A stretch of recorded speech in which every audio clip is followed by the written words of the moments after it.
میں تو جب بھی سورہ یوسف پڑھتا ہوں نا جی تو دل کی دھڑکن تیز ہو جاتی ہے، رکت طاری ہو جاتی ہے۔ یہ ایک ایسی صورت ہے جتنی بار آپ اسے سنیں تو آپ ایک وکھرے جہاں میں داخل ہو جاتے ہیں۔ کیا سوز و گداز ہے، ایک شخص جو اللہ کا پیغمبر ہے اسے اپنے بھائیوں سے تکلیف اٹھانی پڑ رہی ہے جو کہ خود ایک پیغمبر کی اولاد ہے، کافر بھی نہیں ہے، اور پھر اللہ تبارک و تعالیٰ انہیں کہاں سے اٹھا کر اس وقت کی جو سب سے بڑی آپ سمجھ لیں امپائر تھی اس کی سب سے کرٹیکل پوسٹ کے اوپر پہنچا دیتے ہیں۔ اور بیسیکلی اس میں نبی الاسلام کو بھی تسلی تھی کہ آج تو آپ کو مشرکین عرب کی تکلیفیں اٹھا کر مکے سے مدینہ ہجرت کرنی پڑ رہی ہے، لیکن ایک دن آئے گا کہ آپ فاتح کی حیثیت سے مکے میں واپس آئیں گے۔ جس طرح آپ کے قبیلے کے لوگوں نے، قریش نے، جو اعلان نبوت سے پہلے آپ سے اتنی محبت کرتے تھے کہ آپ کو صادق اور امین کہتے تھے، اس لیول پہ آپ سے دشمنی نبھائی کہ آپ کو اپنا علاقہ چھوڑنا پڑ گیا۔ ایک دن آئے گا انہی لوگوں میں آپ فاتح بن کر آئیں گے، اور اس وقت آپ بادشاہ ہوں گے، اللہ کے خلیفہ ہوں گے، اختیار آپ کے پاس ہوگا۔ جس طرح کہ یوسف علیہ السلام کو ان کے بھائیوں سے تکلیف پہنچی اور انہوں نے ان کو بیچ دیا، وہ غلامی کی زندگی انہیں گزارنی پڑی، اس کے بعد جیل کی زندگی، اور الٹیمیٹلی اللہ تعالیٰ نے انہیں مصر میں آپ سمجھ لیں بے تاج بادشاہی بنا دیا۔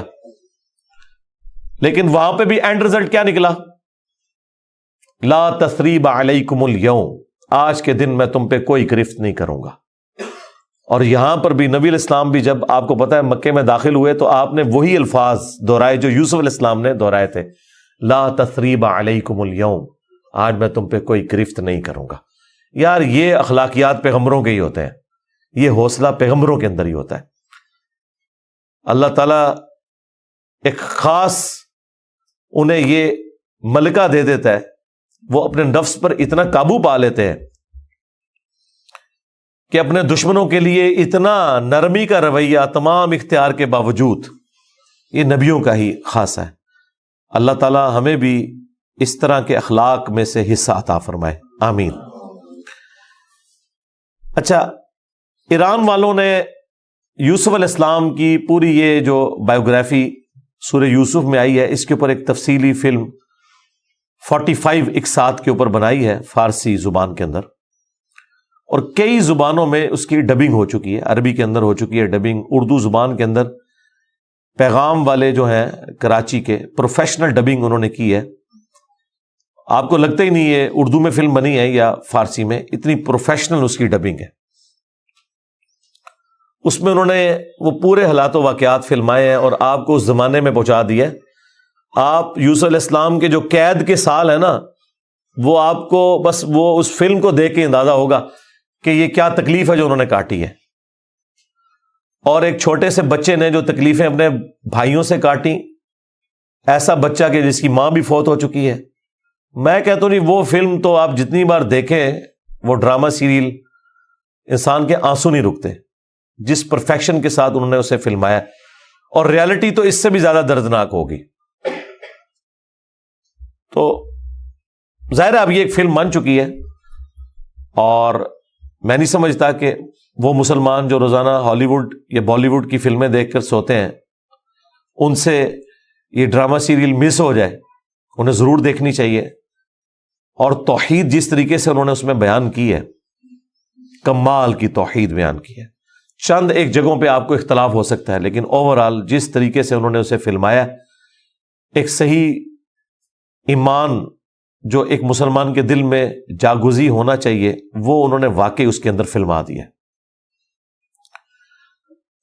میں شروع میں ایک بلو پرنٹ کے طور پر سورہ یوسف میں جو یوسف علیہ السلام کی بایوگرافی آئی ہے وہ بیان کر دیتا ہوں، مختصر سی، تفصیلی میں نہیں کروں گا تاکہ آپ کا ٹیسٹ خراب نہ ہو۔ پھر آپ جب ان آیات سے گزریں گے تو آپ اس ٹیسٹ کو فیل کریں گے۔ یوسف علیہ السلام چونکہ حضرت یعقوب علیہ السلام کے بیٹے تھے، اور ظاہر ہے کہ ان کی لیگیسی کو آگے کسی نے تو لے کے چلنا تھا۔ یوسف علیہ السلام کہ 11 بھائی تھے، ان میں سے ایک بنیامین تھے، جو ایسے بھائی تھے کہ ماں اور باپ دونوں کامن تھے، اور باقی جو 10 بھائی تھے وہ دوسری والدہ سے تھے ان کے، وہ خالہ بھی لگتی تھی ان کی، یوسف علیہ السلام کی، اور ظاہر ہے کہ ماں بھی تھی کیونکہ ان کے والد نے ان سے نکاح کیا ہوا تھا۔ 10 بیٹے اس ماں سے تھے، 2 یہ تھے، اور آپس میں ان کا ایک حسد والا معاملہ ہو گیا شیطان کی وجہ سے، ظاہر ہے کہ اب باپ کی لیگیسی کو کس نے آگے لے کے چلنا ہے، وہ ظاہر ہے وہ تو باپ نے تو ڈیسائیڈ ہی نہیں کرنا، وہ تو اللہ نے ڈیسائیڈ کرنا ہے۔ اب یوسف علیہ السلام کو اللہ تعالیٰ نے ایک خواب دکھایا، اور خواب انبیاء کے حق میں وحی الہی ہوتا ہے۔ بخاری مسلم میں حدیث ہے کہ خواب نبوت کا 46واں حصہ ہے۔ حضرت ابراہیم علیہ السلام کو بھی خواب میں ہی دکھایا گیا تھا، سورہ صافات میں آتا ہے کہ میں اپنے بیٹے کی قربانی کر رہا ہوں، اسی لیے انہوں نے اسے ایگزیکیوٹ کرنے کی کوشش کی اور اللہ تعالیٰ نے فدیہ بھیج دیا، لیکن ایگزیکیوٹ اتنی بڑی ایکٹیویٹی کو کرنا کہ بیٹا قربان کرنا، اسی لیے تھا کہ وہ وحی الہی تھا۔ یوسف علیہ السلام کو اللہ تعالیٰ نے چھوٹی عمر کے اندر ہی 10-12 سال کی عمر میں ہی یہ خواب دکھایا کہ 11 ستارے اور سورج اور چاند انہیں سجدہ کر رہے ہیں۔ اس خواب کا ذکر انہوں نے اپنے والد سے کیا۔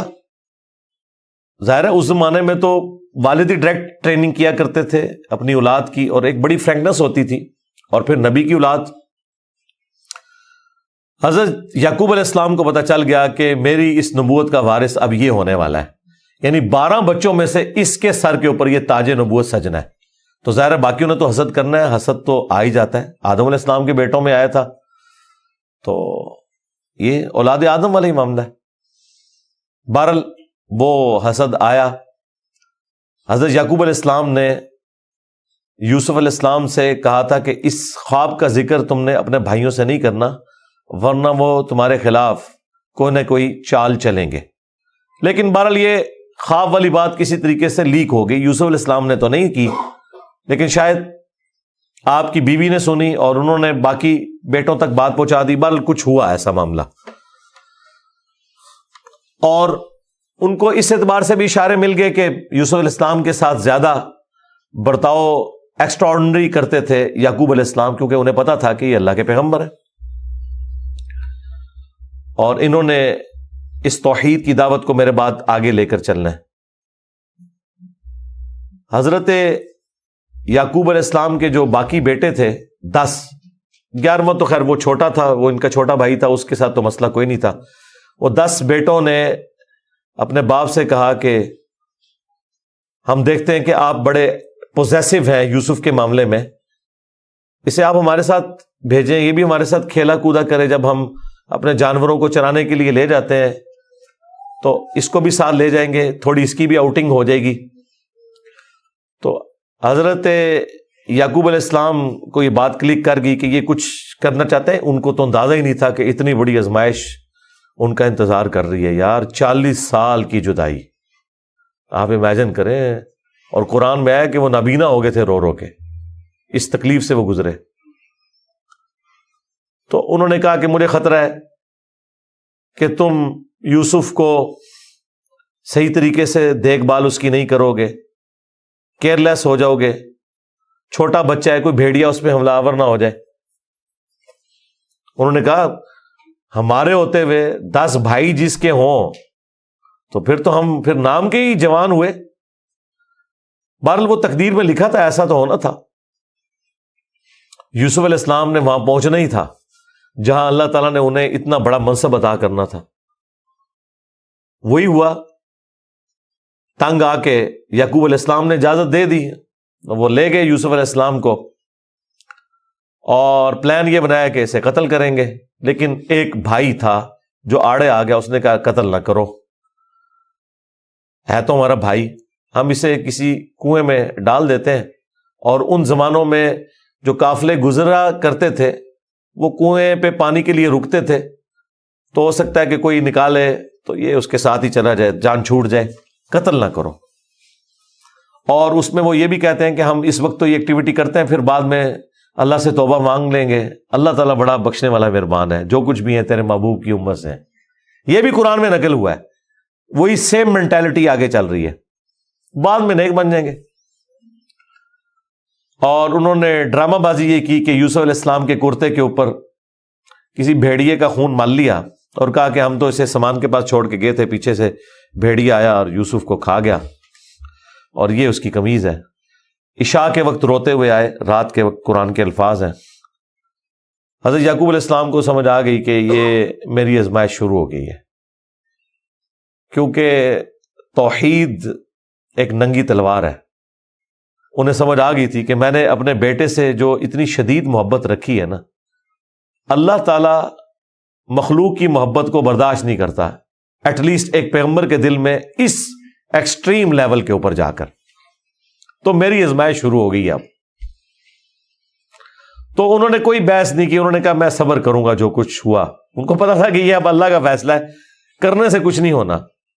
جو کوئی تھوڑی بہت کوشش کی وہ کی، انہیں اینڈ پہ ان کا میں اب صبر ہی کروں گا، جو اللہ اس کے لیے فیصلہ کرے۔ وہی ہوا۔ ایک قافلہ وہاں سے گزر رہا تھا، انہوں نے پانی کے لیے ڈول ڈالا، اور یوسف علیہ السلام کو اللہ تعالیٰ نے قرآن میں آیا کہ یوسف کو ہم نے تسلی دی کہ ایک دن آئے گا کہ تم اپنے بھائیوں کو بتا دو گے جو انہوں نے یہ غلطی کی تھی، ہم تمہیں سرخرو کریں گے۔ بہرحال ابھی تو تمہارے لیے یہ طے ہو گیا۔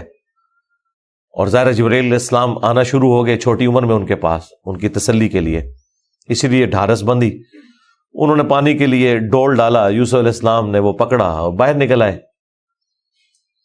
اور بھائی جو ہیں چھپ کے یہ منظر دیکھ رہے تھے۔ انہوں نے کہا یہ نہ ہو یہ پھر واپس آ جائے۔ انہوں نے چند ٹکوں کے عوض، چند دراہم کے عوض بیچ دیا، کہا یہ ہمارا غلام تھا، تو بھاگ کے آئے یہ ہمارا غلام ہے، اور جان چھڑائی اس طریقے سے۔ یوسف علیہ السلام بھی چپ کر کے چلے گئے، انہیں پتا تھا کہ میرے لیے فیصلہ ہو چکا ہے۔ اور کس تکلیف سے وہ مصر تک پہنچے، اور وہاں پہ غلاموں کا بازار لگتا تھا، وہاں بیچنے کے لیے عبرانی غلام، اور پڑھنا لکھنا بھی جانتے تھے، ذہین بہت تھے۔ تو عزیز مصر وہاں سے گزر رہا تھا، یعنی آپ سمجھ لیں بادشاہ کے بعد جو سیکنڈ پوسٹ ہوتی ہے۔ اس نے دیکھا کہ یہ تو شکل ہی غلاموں والی نہیں ہے، یہ کوئی ایکسٹرا آرڈنری بندہ ہے۔ اس نے خرید لیا اور لا کے اپنی بیوی سے کہا کہ یہ میں خرید کے لایا ہوں، اولاد تو ہماری کوئی نہیں، ہو سکتا ہے ہم اسے ہی اپنا بچہ بنا لیں۔ اور یوں یوسف علیہ السلام کہاں دور دراز کے شام کے علاقے جو سویلائزڈ بھی نہیں تھا، بھیڑ بکریاں چرانے والے بدو لوگوں میں سے اٹھ کے اس وقت کی سب سے سویلائزڈ حکومت مصر کی، فرعونوں کی حکومت، آج تک آپ یہ اہرام مصر گیزا کے جو ہے پیرامڈز یہ دیکھ رہے ہیں، یہ ان لوگوں نے تعمیر کیے ہوئے ہیں۔ وہاں پہنچ کے، اور قرآن کے الفاظ ہیں کہ ہم نے یوں اس کے لیے معاملہ آسان کر دیا کہ وہ عزیز مصر کی تربیت میں رہے اور علم حاصل کرے۔ ظاہر ہے کہ وہ کتنی بڑی بڑی میٹنگز ہوتی ہوں گی، جس میں میٹنگ کا ارینجمنٹ کرنا، کھانے پینے کا ارینجمنٹ کرنا، اور ایک خادم کی حیثیت سے باتیں بھی سنتے ہوں گے۔ یوں اللہ تعالیٰ نے ان کی لرننگ کروائی، اور یوں وہ جوانی کی عمر کو پہنچ گئے۔ اب عزیز مصر کی جو بیوی تھی، ظاہر ہے کہ وہ ادھر کا جو ماحول تھا ایک بے حیائی کا، اس کا وہ شکار تھی۔ وہ صرف وہ نہیں تھی، باقی عورتیں بھی تھیں۔ اس کی قسمت مری ہوئی تھی اس اعتبار سے کہ آزمائش سب سے پہلے اس پہ پڑی۔ یوسف علیہ السلام کو اللہ تعالیٰ نے حسن دیا ہوا تھا، تو وہ ان پہ فریفتہ ہو گئی، اور اس نے کوشش کی کہ انہیں برائی پر آمادہ کرے۔ دروازے بند کر دیے، قرآن کے الفاظ ہیں، برائی کی طرف بلایا۔ پہلے بلایا تو کسی اور کام سے تھا، اور اللہ تعالیٰ نے قرآن میں کہا کہ اس عورت نے یوسف کا قصد کیا، یوسف بھی قصد کر لیتا اگر اپنے رب کی نشانی نہ دیکھ لیتا، برہان۔ اور وہ نشانی قرآن میں نقل نہیں ہوئی، اسرائیلی روایتوں میں ملتا ہے کہ ان کو ان کے والد یعقوب علیہ السلام کی شبیہ دکھائی گئی، جو کہ یوں انگلی سے اشارہ کر رہے تھے کہ بیٹا یہ کام نہیں کرنا، اس طرف نہیں آنا۔ تو وہ بچ کے، ظاہر ہے اللہ نے فرمایا کہ یہ ہمارے مخلص بندے تھے، یعنی مخلص چنے ہوئے. ایک لفظ ہے مخلص جو اخلاص شو کرتا ہے، ہم مخلص ہونے کی کوشش کرتے ہیں، لیکن مخلص پیغمبر ہوتے ہیں جنہیں اللہ اپنے لیے خالص کر لیتا ہے. اللہ نے کہا ہم نے بچایا، یعنی انبیاء بھی جو بچتے ہیں نا برائیوں سے، وہ اللہ کی مدد کی وجہ سے. بہرحال اس تکلیف سے وہ گزرے، خبر لیک ہو گئی، کیونکہ جب اس نے قصد کیا تو یوسف علیہ السلام بھاگے. اللہ تعالیٰ نے مرزانہ طور پر وہ دروازے کھول دیے، اور یہ سین جس طریقے سے انہوں نے فلمایا ہے پہنچا دیا جی انہوں نے اس جگہ پہ، اس فلم کے اندر ایران والوں نے. بہرحال قرآن کے الفاظ ہیں، جب وہ دروازے کے اوپر پہنچے تو وہاں سے عزیز مصر آ گیا، اور پیچھے عورت بھی ہے تو اسے بھی شک پڑ گیا. وہاں پہ کوئی سیانہ بندہ تھا جس نے کہا کہ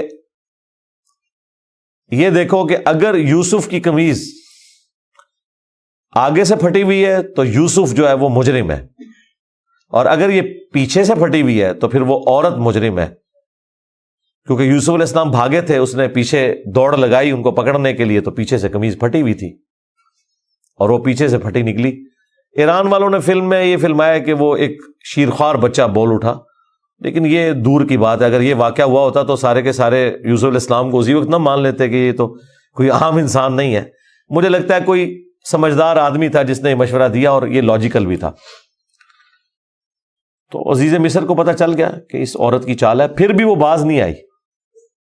جب اس کی خبر لیک ہوئی تو اس نے کہا میری تو دم کٹ گئی ہے، میں اب ساری عورتوں کی دم کٹواؤں گی.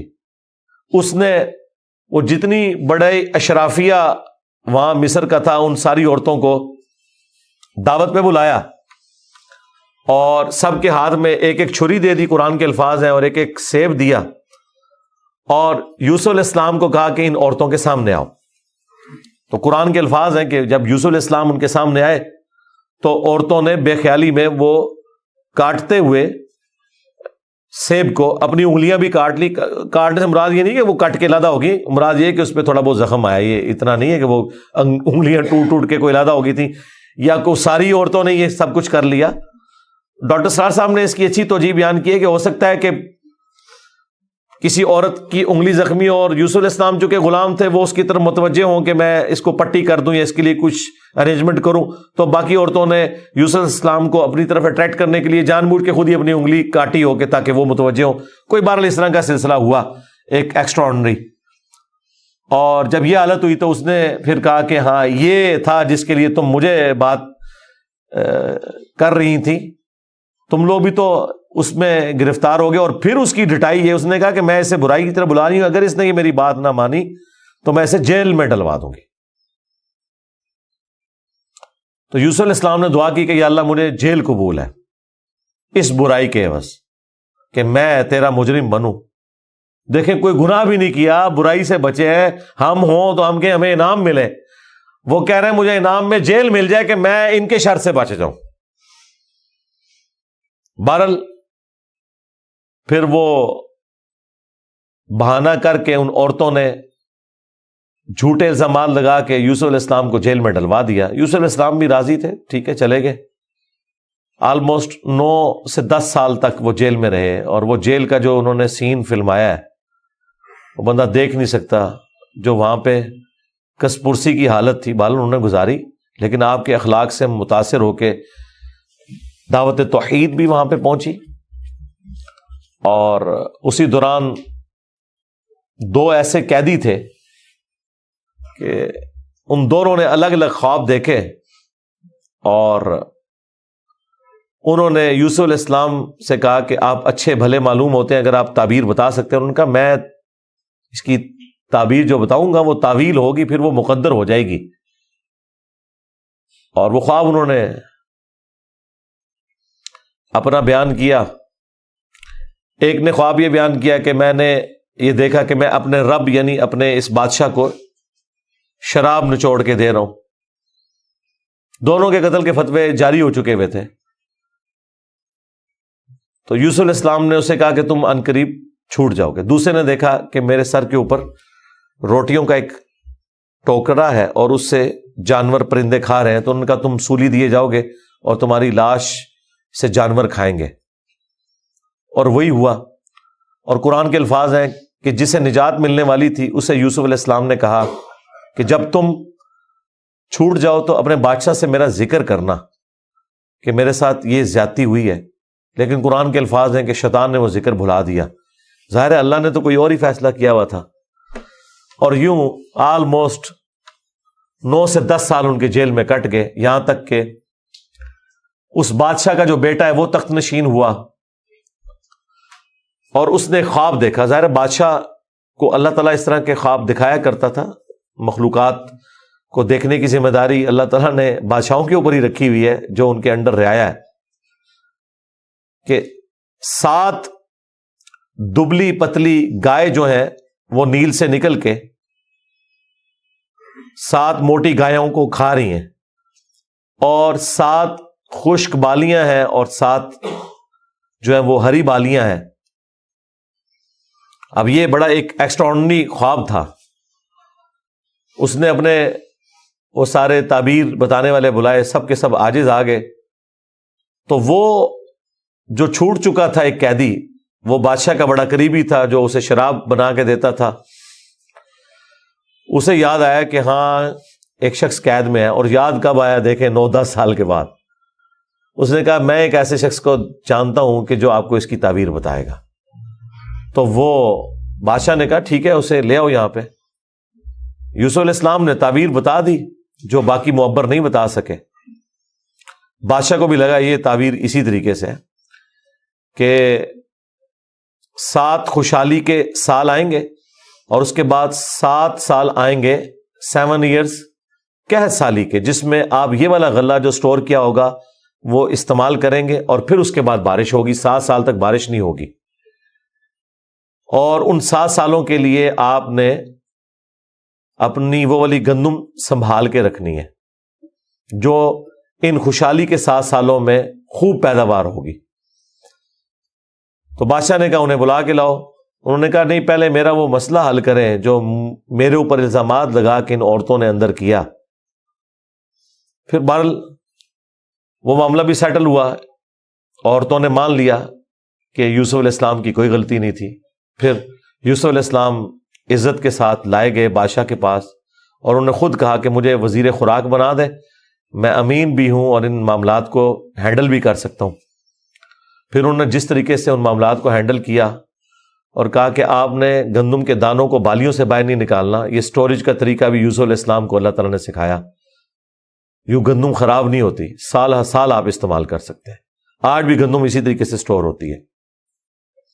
اب وہ قحط سالی صرف مصر تک نہیں تھی، شام تک بھی پھیل چکی تھی، اور وہی بھائی بالآخر گندم کی تلاش میں مصر آئے۔ انہیں تو پتہ ہی نہیں تھا کہ ان کا بھائی یہاں کا بے تاج بادشاہ بن چکا ہے۔ یوسف علیہ السلام نے انہیں پہچان لیا۔ ان تو سوچا ہی نہیں تھا کہ یہ سب کچھ ہوا، کوئی اس وقت انٹرنیٹ کوئی اس طرح کی تو چیز ہے ہی نہیں تھی۔ تو یوسف علیہ السلام نے انہیں غلہ دیا اونٹ بھر کے، اور جاتے ہوئے خادمین کو کہا کہ ان کی جمع پونجی بھی آپ نے ان کے اسی سامان کے اندر رکھ دینی ہے تاکہ یہ متاثر ہوں اور اگلی دفعہ پھر آئیں۔ اور پھر ان سے انٹرویو کیا تو انہوں نے کہا ہمارے تو اس طرح بھائی ہیں، ایک بھائی ہے وہ ہمارے والد صاحب تو اس کو اپنے سے جدا نہیں ہونے دیتے، اس کے اندر وہ اپنے اس بیٹے کو تلاش کرتے ہیں جسے بھیڑیا کھا گیا تھا، اور وہ بیٹا سامنے تھا۔ یوسف علیہ السلام کے بارے میں اللہ تعالیٰ فرماتا ہے کہ یوسف علیہ السلام یہ باتیں سن رہے تھے اور دل ہی دل میں کہہ رہے تھے کہ تم ظالم ہو، لیکن اللہ کی طرف سے اجازت نہیں تھی۔ ان کا اچھا پھر تم دیکھ رہے ہو اس بھائی کا بھی سامان میں تمہیں دیتا ہوں، اگلی بار اس بھائی کو ساتھ لے کے آؤ گے ورنہ میں تمہیں سامان نہیں دوں گا۔ ظاہر ہے کسی بہانے سے تو بلانا تھا نا۔ اور واپس جب پہنچے انہوں نے دیکھا یہ تو اتنا فیاض بادشاہ ہے، اس نے تو ہماری وہ جمع پونجی جو بھی تھا، کوئی کاٹن لے کے گئے تھے یا اس وقت تو بارٹر سسٹم ہوتا تھا نا، وہ واپس کر دی ہے۔ تو اپنے والد سے کہا کہ آپ اپنا وہ بیٹا بھی بھیجیں، وہ تو بڑا اچھا بادشاہ ہے۔ تو ان کا نا ایک دفعہ تم اسی کے بھائی کو لے گئے تھے، وہ واپس نہیں آیا، اس کو تو میں اب الگ نہیں کروں گا۔ ان کا ابا جی پھر بھوکے ہی مریں گے۔ آپ کون سے شیخ عبد القادر جیلانی ہے کہ آپ نگاہ مار کے یہ کچھ کر لیں گے؟ ہاں تو اور کیا، گندم کے لیے انبیاء ان کی اولادیں اور یہ تو ہمیں سکھاتے ہیں کہ جی بڑے سے بڑا غوث قطب ابدال کسی صحابی کے پاؤں کی خاک بلکہ گھوڑے کے قدموں کی خاک نہیں ہے. تو قرآن میں تو کچھ اور ہی مل رہا ہے. اب بڑی فاقے آ رہے ہیں کہ کیا کریں. ان کا ٹھیک ہے بس دوسرا بھی اب دیتا ہوں.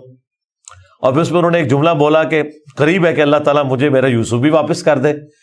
انہیں پتا چل گیا کہ ابھی بھی میری آزمائش باقی ہے. میں نے یوسف کو بنیامین میں تلاش کرنا شروع کر دیا تھا. ابھی بھی وہ والی کامل توحید جو اللہ کو ریکوائرڈ ہے نا, جو پیغمبر سے ریکوائرڈ ہے, ایکسٹرا آرڈنری, والذین آمنوا اشد حبا للہ, اس کا بھی اعلیٰ ترین درجہ.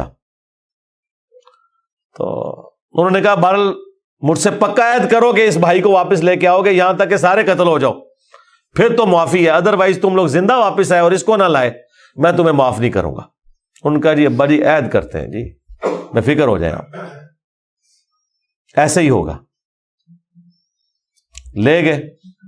اب وہاں تو یوسف علیہ السلام نے پلان کیا تھا. جاتے ہی انہوں نے بنیامین کو تو اپنے پاس بلا کے کہا کہ میں تیرا وہ گم شدہ بھائی یوسف ہوں. بلکہ ان کی نظر میں تو وہ سمجھ لیں فوت ہی ہو چکے تھے.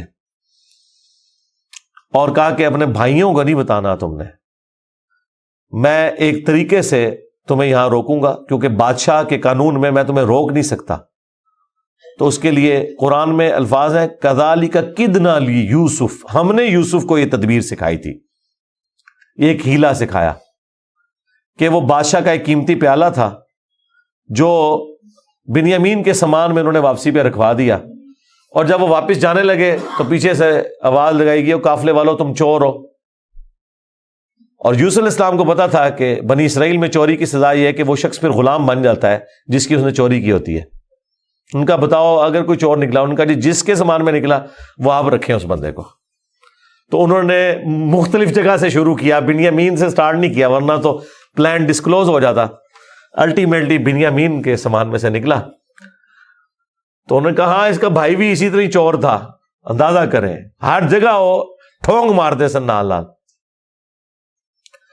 تو اچھا یہ پھر ایران والوں نے اس فلم میں کھولا ہے کہ وہ کس چوری کی طرف اشارہ کر رہے تھے. وہ یوسف علیہ السلام سے ان کی پھوپھی بڑی محبت کرتی تھی, وہ لے گئی تھیں اور وہ ان کو اپنے پاس رکھنا چاہتی تھیں. تو انہوں نے کہا کہ میرا فلاں قیمتی کپڑا جو ہے وہ چوری ہو گیا, حالانکہ وہ چوری نہیں ہوا تھا.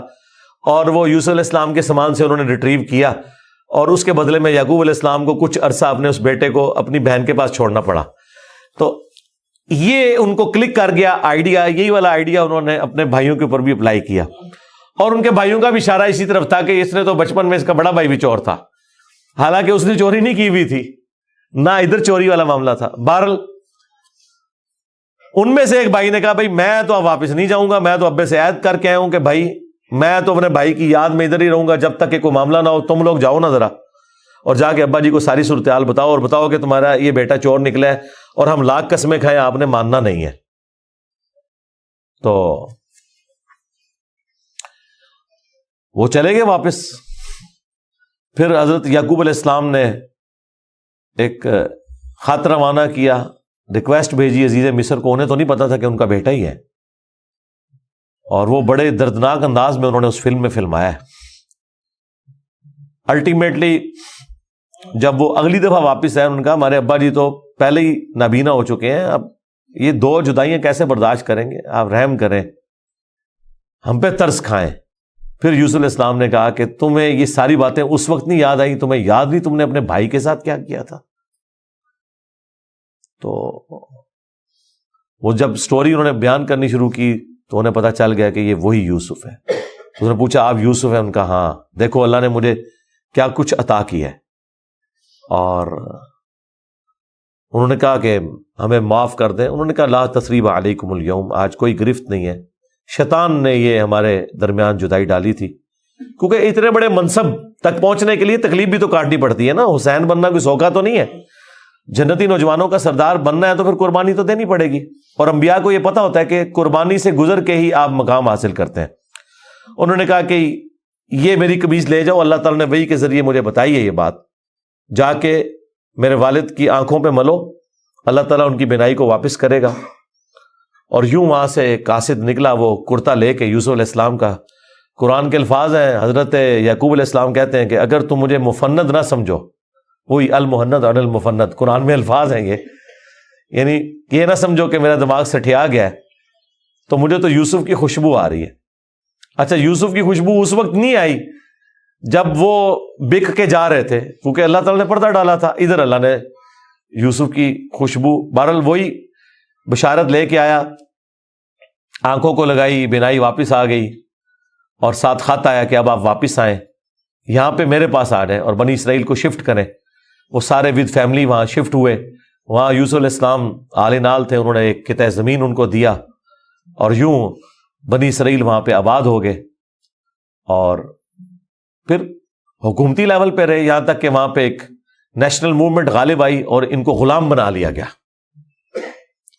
جو کسی زمانے میں بادشاہت انجوائے کر رہے تھے. اور پھر ان غلاموں میں اللہ تعالیٰ نے حضرت موسیٰ علیہ السلام کو مبعوث کیا اور فرعونیوں سے نجات دلوائی, ایک منجی اور ہادی بنا کے. اور پھر وہ جاتے ہوئے المستدل الحاکم میں آتا ہے, یوسف علیہ السلام نے وصیت کی تھی کہ جب کبھی بنی اسرائیل یہاں سے شفٹ ہو تو میری لاش بھی لے جانی ہے. پھر وہ لاش بھی لے گئے, اس پہ میری تفصیلی ویڈیو ریکارڈ ہے, آپ یوٹیوب پہ دیکھ سکتے ہیں. یہ پورے کا پورا ایک معاملہ تھا. اور پھر وہ آخر میں وہی ہوا کہ سجدہ تعظیمی کیا یوسف علیہ السلام کو ان کے بھائیوں نے اور ماں باپ نے. ان زمانوں میں سجدہ تعظیمی جائز تھا, جس طرح کہ آدم علیہ السلام کو فرشتوں نے کیا, اور اس امت میں حرام ہو گیا. ابو داؤد میں اور ترمذی میں حدیث ہے کہ اگر میں سجدہ تعظیمی جائز سمجھتا تو بیویوں سے کہتا کہ اپنے خامدوں کو کریں اس حق کے سبب. ابو داؤد میں تو الفاظ ہیں, ایک صحابی نے حضور کو سجدہ کیا, آپ نے فرمایا سر اٹھا کیا کر رہا ہے, جب میں فوت ہو جاؤں گا تم میری قبر سے گزرو گے تو کیا مجھے سجدہ کرو گے؟ انہوں نے کہا نہیں یا رسول اللہ. فرمایا مجھے کیوں سجدہ کر رہے ہو؟ اگر میں سجدہ جائز سمجھتا تو بیویوں سے کہتا کہ اپنے خامدوں کو کریں. اور یہ سجدہ تعظیمی, سجدہ عبادت ہمیشہ سے اللہ کے لیے رہا ہے. جبرائیل علیہ السلام نے حضرت آدم کو سجدہ عبادت نہیں کیا, سجدہ تعظیمی تھا. ان زمانوں میں ٹو باؤ ڈاؤن بھی ہوتا تھا, جھکا بھی جاتا تھا. ہمارے نبی علیہ السلام پر اللہ تعالیٰ نے جو ختم نبوت فرمائی تو توحید بھی ایسی کامل کی ہے کہ اب یہ سب کے سب معاملات ختم. ختم نبوت کی برکت سے کشف, الہام, یہ سب کچھ ختم غیر نبی کے اوپر, سوائے بخاری مسلم میں مبشرات, وہ بھی خواب. وہ اللہ کی طرف سے بھی ہو سکتے ہیں, شیطان کی طرف سے بھی ہو سکتے ہیں, نفس کی طرف سے. وہ تو وقت پورا ہوگا تو پتہ چلے گا یہ سچا ہے یا جھوٹا ہے. باقی نبی علیہ السلام نے کہا اب یہ نبوت کی خبریں ختم ہو چکی. اگلے زمانوں میں یہ ہوتا تھا, اللہ تعالیٰ غیبی خبریں دیا کرتا تھا غیر انبیاء کو بھی. اور اگلے زمانوں میں یہ بھی تھا کہ سجدہ تعظیمی ہوتا تھا. اللہ تعالیٰ نے توحید بھی اس امت میں کامل کی کہ سجدہ تعظیمی بھی حرام کر دیا, اور اب کسی کے لیے سجدہ نہیں ہے. بل وہ سجدہ کیا تو حضرت یوسف علیہ السلام نے کہا ابا جان یہ دیکھ لیں, یہ تعبیر ہے میرے اس خواب کی جو میں نے وہ بچپن میں دیکھا تھا. سرکار وہ خواب بڑا دیکھا ہے, وہ تعبیر ہوندے اس کا مزہ لوٹنے کے لیے 40 سال کی مشقت, جدائی, وہ بڑی تکلیف دہ چیز ہے. وہ جو آخری سین انہوں نے فلمائے ہیں نا, یعقوب علیہ السلام اور یوسف علیہ السلام کی جو ملاقات والا سین ہے, وہ بندہ دیکھ نہیں سکتا. اس زمانے میں انہوں نے پہنچا دیا جی. جو ایران والوں نے وہ ڈرامہ سیریل بنائی ہے 45 اقساط کے اندر. بہرحال الٹیمیٹلی اللہ تعالیٰ نے اس سے نبی علیہ السلام کو بھی بتایا کہ اگر آپ اس تکلیف سے گزر رہے ہیں نا, تو یوسف علیہ السلام نے بھی تکلیف کاٹی. ہمارے نبی کی تکلیف پھر اس لیول پہ نہیں گئی. اللہ تعالیٰ نے 8 سال کے اندر ہی فتح مکہ کروا دیا. لیکن بہرحال انبیاء کو کیسی کیسی تکلیف اٹھانی پڑتی ہیں. یہ واقعات سننے میں بڑے انٹرسٹنگ تو فیل ہو رہے ہیں, لیکن جب آپ وہ فلم دیکھیں گے نا تو آپ کو اندازہ ہوگا کہ جس پہ یہ گزر رہی تھی اس کے لیے کتنی تکلیف دہ چیز تھی. ایک ایک لمحے پہ تکلیف جوڑی ہوئی تھی, اس کو ہم امیجن بھی نہیں کر سکتے. آج بات کرنا آسان ہے. اللہ تعالیٰ نے انبیاء کرام علیہ السلام کو تکلیف سے گزار کر مرتبہ دینا ہوتا ہے. ہمارے نبی علیہ السلام کو بھی اللہ تعالیٰ نے اتنا جو اعلیٰ مقام عطا فرمایا تو اس کے اگینسٹ پھر انہیں تکلیف بھی برداشت کرنی پڑی.